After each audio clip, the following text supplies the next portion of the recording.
From launch, Porsche's first battery-powered model, the Taycan, was billed as the company's first all-electric sports car.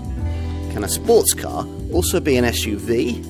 Porsche's insisting that it can, and to prove the point has bought us this Taycan spin-off model, the Taycan Cross Turismo.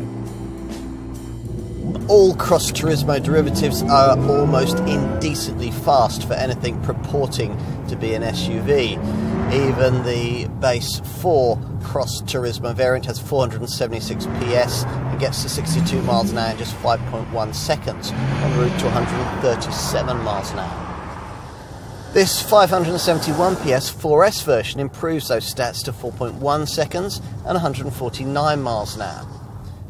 Both the Turbo and the Turbo S variants develop a standard 625 PS and have a launch control feature that for short periods can boost that to 680 PS on the Turbo and as much as 762 PS on the Turbo S. The latter, as a consequence, able to demolish the 0 to 62 miles an hour sprint in just 2.9 seconds. More important perhaps than the sheer speed are two other attributes. First, this Cross Turismo's low-slung stance means that it doesn't really roll any more than a conventional Taycan sports saloon, or if it does, I couldn't discern it. Which is nice if you want an SUV without any dynamic downsides. Secondly, the brakes are brilliant, progressive, and as usual on an EV, mainly driven by the regenerative system. The latter, by the way, can't be controlled with steering wheel paddles. There are instead simple on, off or auto options on the central screen. Even with on activated, there isn't ever really a one pedal style of abrupt slowing off throttle. The Cross Turismo shares the same powertrain options as the normal Taycan, save for the fact that it can't be ordered with two things most customers for this Porsche EV don't tend to want anyway: rear-wheel drive and the smaller 79.2 kWh battery pack. All variants get the Taycan's usual twin e-motor setup, with the rear unit driving a 2-speed transmission with a shorter initial ratio, optimised for initial acceleration. The standardised 93.4 kWh performance battery plus setup will take the car anywhere between 241 and 283 miles depending on variant and the conditions, though not if you exercise your right foot, as you'll be tempted to. None of the dynamic stuff in play here is anything we haven't seen before.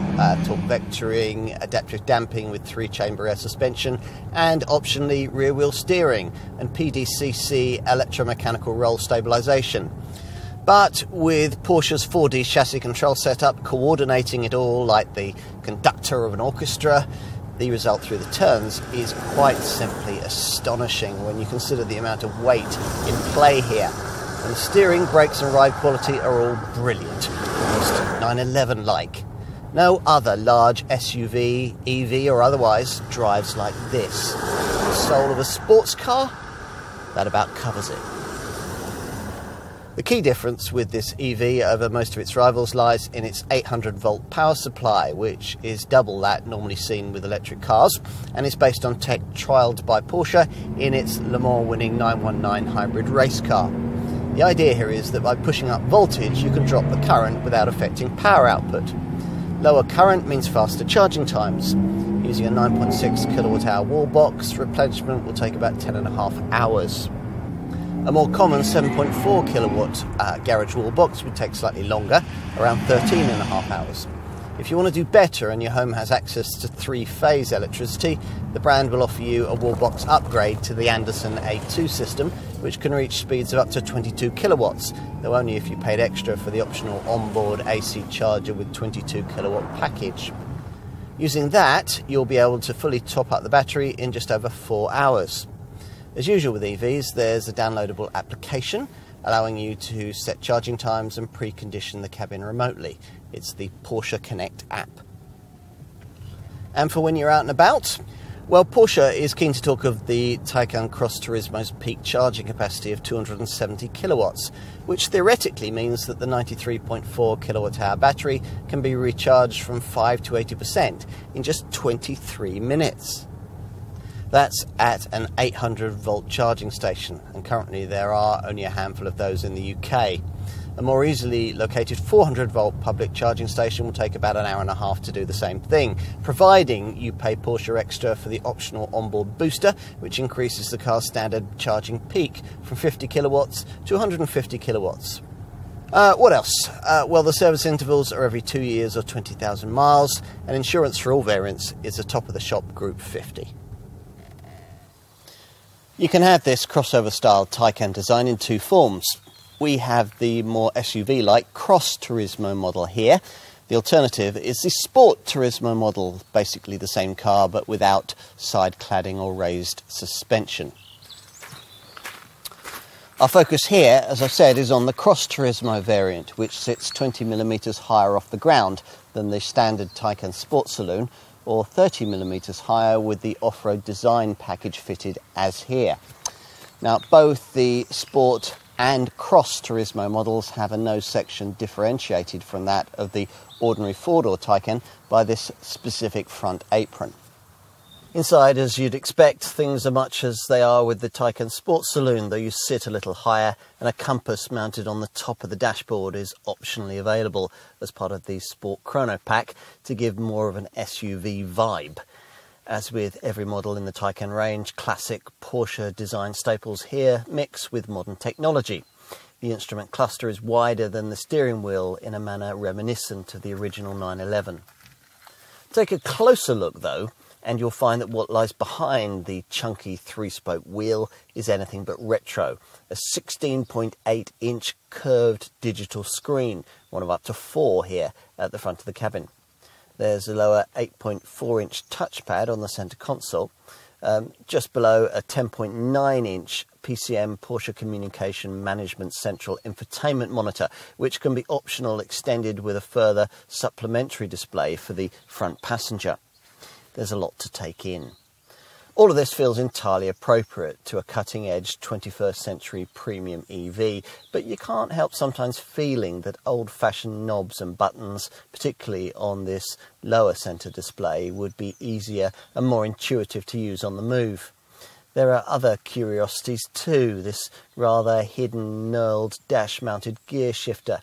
Plus, you're not offered any sort of handbrake button, and there are no mechanically operated louvers for the air vents either. You have to activate them via this lower screen. Still, you adjust to all of this quite quickly, and the instrument screen in particular has been well thought through, based, as you can see, around these 3 configurable round virtual dials. The main interior design changes that differentiate this Cross Turismo though are at the back, and let's start by taking a look at the rear seat.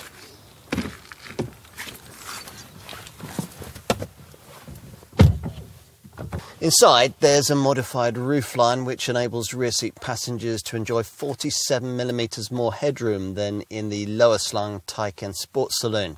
And that's not compromised much by the huge optional panoramic glass roof that we've got fitted here, which floods the cabin with light, though unfortunately it doesn't darken at the press of a button like the one in a rival BMW iX. Clever so-called foot garages scooped out of the EV floor plan mean that there's plenty of space for your feet. You don't get this middle part of the rear bench as standard. That's only supplied as part of an extra cost 4+1 package, which you may not want because you'd struggle to take 3 folk back here, thanks to the kind of overtly high central transmission tunnel you'd think an electric vehicle wouldn't need. Right, let's finish by inspecting the luggage areas. As you'd expect from this Cross Turismo model's more SUV-like body style, the boot is bigger than that of the Taycan Sport Saloon, increased from the 407-litre total you get with that EV sedan to 446 litres here. Lift the bonnet and there's an additional 84-litre front frunk compartment. If you're choosing a Taycan because it's a more practical version of what an electric 911 might be like, then you'll probably like the Taycan Cross Turismo even more.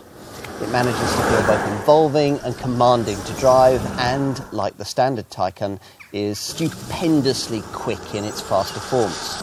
Also, like the standard Taycan though, its EV range figures are some way from the class best. But since the typical owner will have several other combustion sports luxury models in his or her oak-timbered garage, that shouldn't matter much. Of greater importance is whether the dawn of time looks represent the statement that you want to make at the golf club. If you're happy with that, make sure you tick the off-road design package option, a must-have, if said club is at the end of the kind of rutted track that might ruin a conventional Taycan. Actually, driving one of these might ruin a conventional Taycan for you. In many ways, it's the next stage on.